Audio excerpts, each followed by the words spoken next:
Donc on va ici calculer le pH d'une solution obtenue par un mélange. Donc on mélange deux solutions d'acidité différentes, une de pH 5,8, une de pH 3,8. Et donc on va essayer de trouver le pH de la solution obtenue.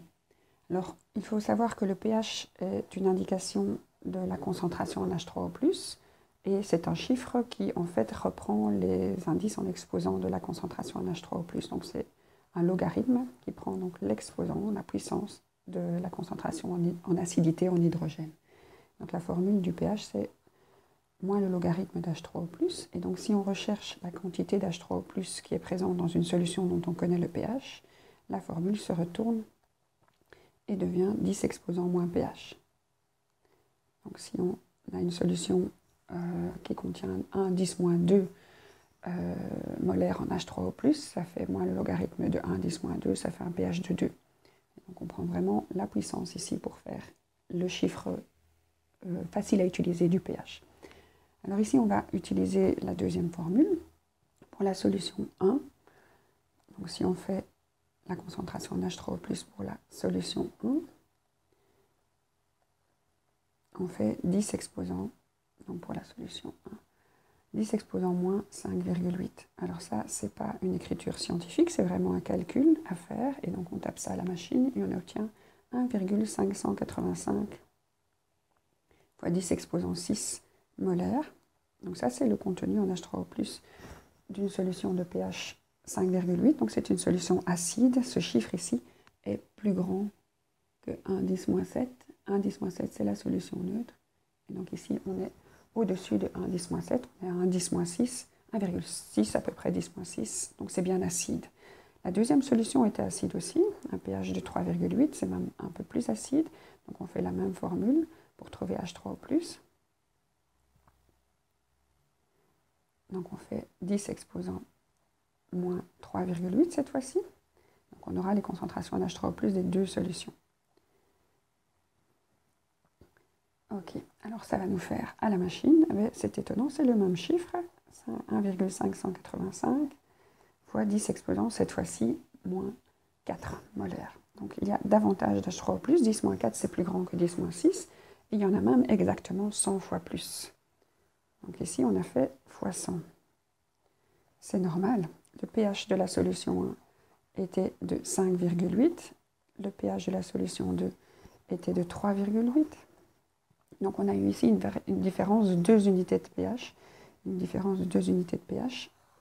Le pH fait plus 2. Moins 2 ici dans ce sens-ci. Dans l'autre sens, plus 2. Et la concentration ici, elle fait fois 100. Donc c'est vraiment à l'envers. Quand le pH diminue, la concentration en acidité augmente. Donc on avait vu des graphiques. Donc quand on regardait la concentration en H3O+ et le pH, ils étaient en opposé. Donc la concentration en H3O+, au fur et à mesure qu'elle augmentait, qu'on allait vers de l'acidité ici, plus acide, le pH était plus petit, pH plus bas. Donc on était à des pH 0, 1, 2, 3, jusque 7 pour les acides et jusque 14 pour les bases. Et donc on a vraiment la concentration en H3O+ qui augmente à l'envers. Donc plus il y a d'H3O+, plus le pH est bas. Donc, ici, le pH diminue, la concentration en H3O+ augmente. Et quand on a une différence d'une unité ici, plus 1, on fait diviser par 10. Donc c'est une puissance de 10 à chaque fois. Et à l'envers. Donc ici, moins 2 fois 10. Alors, ce n'est pas la question ici. Ici, on ne regarde pas les différences en concentration d'H3O+ d'après le pH, mais enfin, c'était un rappel intéressant. Alors, ce qu'on va faire avec cette concentration en H3O+, on va après calculer le nombre de moles présentes en H3O+ dans les solutions. Alors, pourquoi est-ce qu'on fait ça? Parce que quand on fait un mélange de solutions, quand on va mélanger un certain volume d'une solution avec un certain volume d'une autre solution, ce qui va s'additionner dans le pot final, c'est le volume. Le VS total, c'est la somme.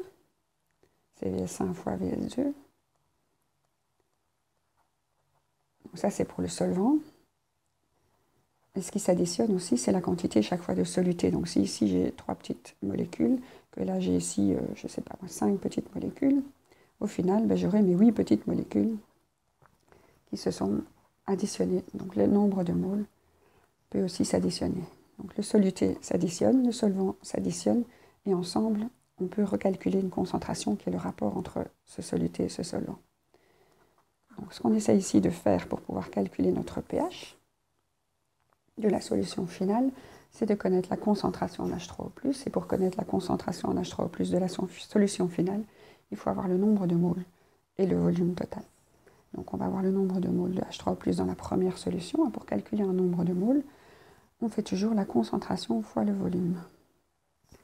Donc ça, c'est aussi une formule à connaître. La concentration, c'est le nombre de moles divisé par le volume, et le nombre de moles, c'est la concentration fois le volume. Donc pour savoir combien vous avez de petites boules, vous prenez le nombre de boules par litre multiplié par le nombre de litres.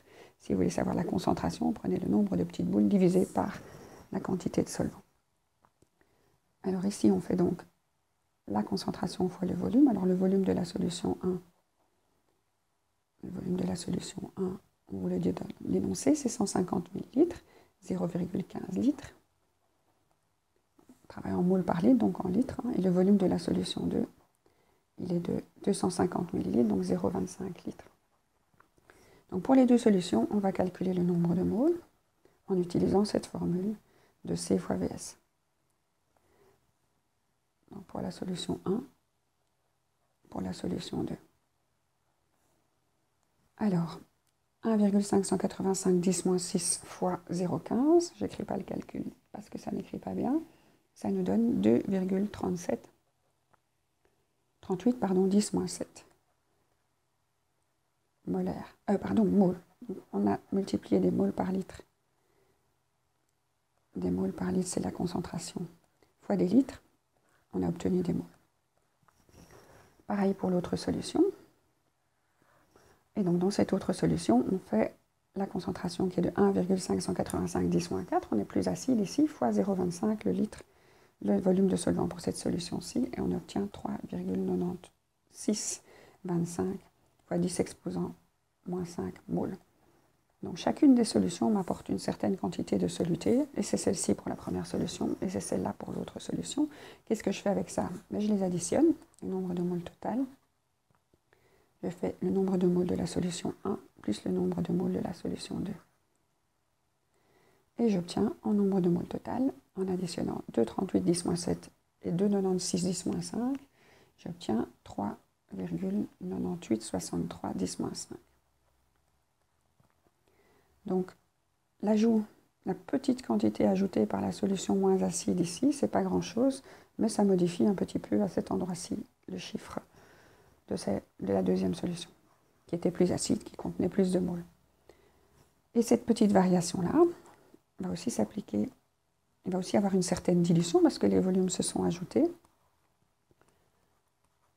Alors, les deux volumes, eux, donnent 0,15 plus 0,25, 0,4 litres ensemble. Et pour avoir la concentration en H3O plus total, qui va être en fait la concentration à l'équilibre de ma solution, qui va me permettre de calculer son pH. Donc les concentrations, on l'écrit avec un C ou avec des crochets. Donc pour obtenir une concentration, je fais le nombre de moles divisé par le volume, mais cette fois-ci la somme des moles et la somme du volume. Donc je fais 3,98 63 10-5 divisé par 0,4 et j'obtiens 9,966 10-5 molaires pour la solution totale. Alors ça n'a pas beaucoup changé. On est passé de 1 10-4, non, de 1,5 10-4 à peu près 1 10-4 ici. Alors le pH, c'est moins le logarithme de ça. Moins le logarithme de la concentration en H3O+. Donc moins le logarithme du chiffre ici. Donc ça se fait aussi à la machine. Je ne vais pas réécrire les calculs. Et on obtient un pH de 4,0. Donc on est à peu près à 1 ici. 1 10-4. Et donc c'est normal que le pH soit de 4,00. Il y a des petits chiffres ici. Et donc le fait d'avoir dilué une solution de pH 3 en y rajoutant 150 ml d'une autre solution, mais qui contenait aussi un petit peu d'acidité, ça fait varier légèrement le pH. Et donc, comment est-ce qu'on a pu calculer ça? En remontant toute l'histoire. Donc, le pH est une concentration. Quand on fait des mélanges, ce qui s'additionne, ce n'est pas les concentrations, c'est le nombre de moles. Et donc il fallait tenir compte du nombre de moles de la première solution, du nombre de moles de la deuxième solution, 2 formules pour y arriver, et puis tenir compte de ce nombre de moles total, du volume total, et 2 formules pour revenir au pH. Donc 2 formules pour sortir du pH et 2 formules pour revenir au pH, en tenant compte de ce qu'on peut additionner dans une solution et dans un mélange.